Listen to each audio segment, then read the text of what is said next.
Kum gajing penkre penkan mau ya gajing khai kulung Jesu syakan ya kasla pertai kenong po Christmas committee akan riturik nok pra kala pri ba ya kasong oj bala senapan internet bah ya kan ya kasong oj apli do Father Gabriel Jalong asistan parish priest nong po parish bat lak ru kurdo ru ya kan ya kasong oj da kajing tuwai da kan ya kasingi la sakhilang ru da kajing don lang wa mele kenong po ba meral bons kinong ilam sang bhalang kinong ilam senong bat kiwe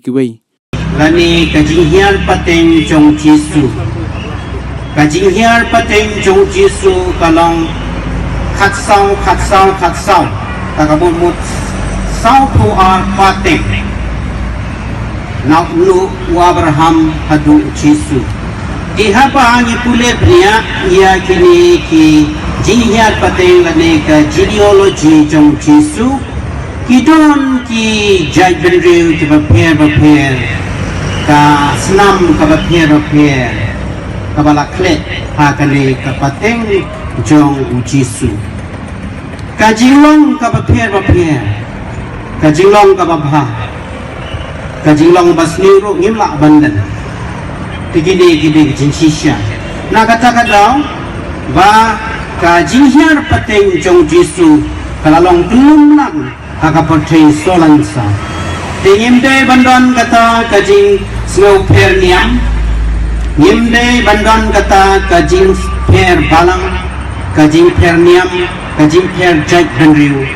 ka jiwan jong Jesu syakan ega putih, kade kajing kuduk lang ya baro, te ai bahagani, kajan met hakabangira ki, ya kani kasih,